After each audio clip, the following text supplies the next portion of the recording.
So the fans out there of professional wrestling and, you know, the old backyard wrestling fans of the past have requested that we do like a video blog of basically telling the history of Ultimate Championship Wrestling, UCW, which is our backyard wrestling federation that we formed. So basically the topic, I would say, Push kids. This is like a totally uncut type of deal, so we'll get different people coming in. It's no big deal. But who cares? It just makes it even more interesting, right? Yeah. Hello. Hello. Hi. Yeah. Okay. But that's okay. But basically the topic that everybody wants to know, by the way, we are your hosts. Of course, I'm RockyAshby, and this is Chris Roseberry, or Fuzz, as he was known, in Ultimate Championship Wrestling. And basically, the main question that a lot of people want to know right off the bat is, how was the UCW formed? Or how was this backyard wrestling thing created? And to be honest with you guys out there, we never had a plan to do a backyard wrestling. We were going to do this cool thing where everybody is into it in school and all this crap. Basically how it started is I always thought it would be really cool to get a camcorder. I always wanted a camcorder to make movies or just record family events or anything like that, because I was into that kind of thing. And I was, how do you say, manipulative enough to talk my grandmother into buying me one from Fingerhut. So it was one of the older camcorders that took a VHS tape. So I had the camcorder, and then one summer night, and I believe it was maybe, it might have been 1997. It was in 97, I think. We had our first match in 98, but I think it was the year before when I actually got the idea. So in 97, me and my cousin Caleb Myers, who you might know as Flash, he was only like 9 or 10 years old. He was the youngest, smallest competitor that we had. He's a little blonde-headed kid that wears a yellow outfit with a red stripe on the pants. So me and him was like, hey, we were just goofing around. We wanted to have like a little wrestling match. So we set the camera up on a fence post and went down at the bottom of the hill there, and we had a wooden wagon that had been down there for years. So we set it up, hit record. We got in the back of this wagon, and we didn't plan nothing out because we were just goofing off. We just called the match while we were in the wagon. We were throwing punches, kicks, suplexing each other in the wagon, and we did this match for probably 20 minutes. And you know, after we stopped it and went back and watched the tape, it actually looked cool. I mean, it looked legit. I mean, our punches looked good, our kicks. And then that's when, you know, I don't know about you, Chris, but like, I think me and you, we hung out a lot in high school, and we weren't like the most popular kids in school. We were smart and we made good grades. We weren't really known for anything. We were in that phase where we were still trying to find. We were in the middle of all the packs, as you would call them. You know, we weren't really popular, but we weren't really bullied or anything. It was just like nobody knew anything about us. We were trying to basically find our identities and and by doing that, we kind of formed our own pack, which was the Backyard Wrestlers. And at that time, nobody that I knew of or you knew of, I hadn't even heard of any backyard wrestling explosion. Yeah, I thought we was the first. It was about a year away before it actually started getting really popular. It got pretty popular. They had websites and everything just dedicated to backyard wrestling in general. So therefore, like that's when we kind of came up with the idea. I don't know who did first. I don't know. I know I had it set in my mind after that tape that hey, we could make our own little organization just for fun, just for shits and giggles. And at that time, I had become an extreme, hardcore, diehard professional wrestling fan. I was watching the Monday Night Wars between the WCW and the WWE, or WWF at the time. And I think what really set things in motion was when I watched the Hell in the Cell match with Mankind and The Undertaker. And when The Undertaker threw him off that cage, and then I seen the thumbtacks, I was like, oh my God, he just took wrestling to another level. And I was like, wait a minute, if that fat guy, out of shape dude, can do that and pull that off, that stunt, millions of people, I can do that because I know I'm a better athlete than that guy, and I'm a better stuntman. And I was just like, we're going to do this, and we're going to make our matches hardcore and similar. So, yeah, that's when I came to you about the idea, and at first it was kind of like everybody was kind of iffy about it, I had a job, so I didn't know if I was going to work around that. You worked at Ponderosa, I think, at the time, and that actually helped us because Roseberry, he gave us some pans, the hard pans that we use to hit each other in the head. Industrial strength, yeah, good props, man.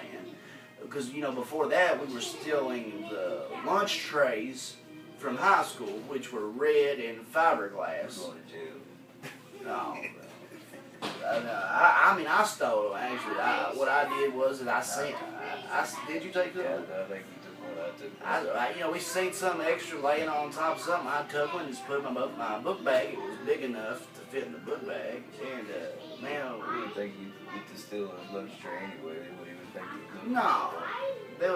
Nobody would be like, well, why would they steal a lunch tray? But it was so fun because we took those lunch trays, man, and we just shattered them the first time we used them. They were made out of fiberglass, and me and Chris, we wanted to set a record.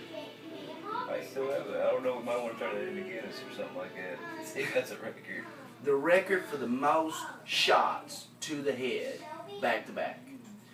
And we was like, okay, I'm going to give you 20, and you're going to give me 20, so we're going to have 40 total shots to the head, back to back, consistently, with the trays. So it was like, we did the first 10 to each other, which was 20 total, standing on our feet. Then we dropped to a knee and did the last 10. And heck, we could have kept on going, man. But I know one thing, by the time we got done, I don't know about him, but I could not feel the top of my head. I mean, after 10, it was numb. You didn't really feel it hitting. It was still jarring your brain, but it wasn't like pain or anything. And I remember seeing it. At the time I had longer hair, my hair was actually sticking up on top of my head where he was just, I don't know if it was just where it was wrapping around. We already been it, and it was like hitting the back of your head. But man, this is, like I say, this show is basically to tell you the true story of UCW and the politics that was behind it and the true stories, because what you see on the tape is nothing. I mean, it's just a story of the way we told it, really. Yeah. Not all of us were friends. Not all of us liked each other, animosity. There was a lot of animosity. Of course, Chris Fuzz, that character, I really liked that character. That was one of my favorite characters, in the company, because he was a comedian. He was the comedy part of the show, and that's what I liked. We needed that, the funny part. Sorry, go ahead. Bree's hula hoop just fell apart. It's smashing over each other's heads? No. She was I was hula hooping and it just fell right Bring apart. it here. Watch I need this. tape. Or something. Yeah, it looks like you already tried to take it. Oh, bro. You ruined it. Ruined everything. Oh, there's water in it, dude. Okay. Yep. Hope it's water. Might be cat pee. So I don't even remember what was I saying. I forgot now. About the animosity and how Oh. I like my character. Yeah, so the Fuzz character was my favorite because he was funny. We'll say that you weren't the most athletic wrestler.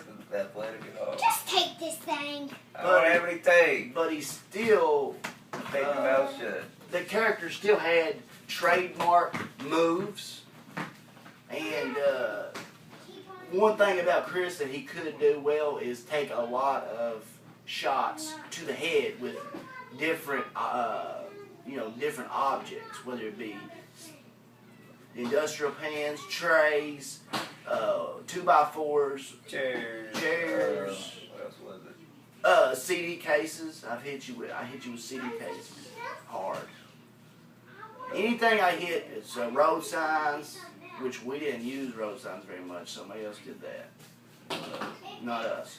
But trust me, when we would plan it out it was time for Fuzz to get hit in the head with an object. Trust me, if I was the one laying it in, I was going to lay it in hard. And you can agree to that. I wasn't going to sit there and just tip-tap somebody, no. I didn't really like getting hit by anybody else because I was all afraid they'd like smack me in the face or something. Oh God!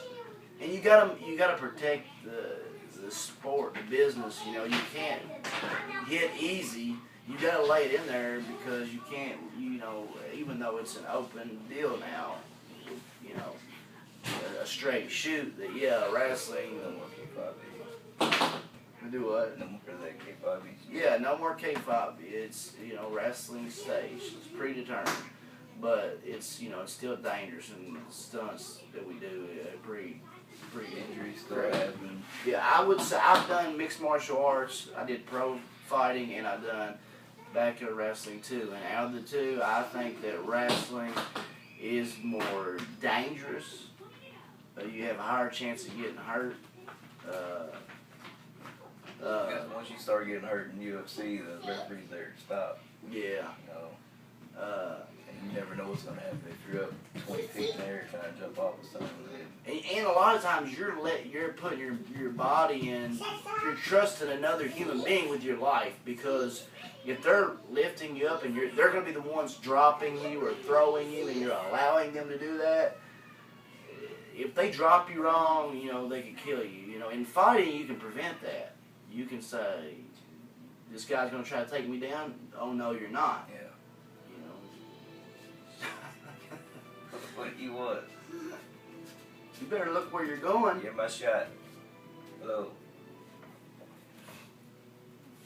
Hello, Fuzz Jr. What do you want? What? What's your boat's going to fall over?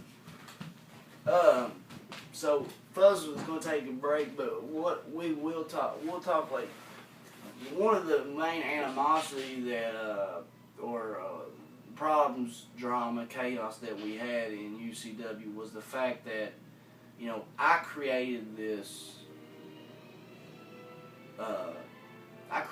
thing. I was the originator and the innovator that created UCW. So I was the owner. And basically, when it came down to it at the end of the day, I made the calls. I chose who was going to win. I chose who was going to be our champions. And I had final say-so in everything.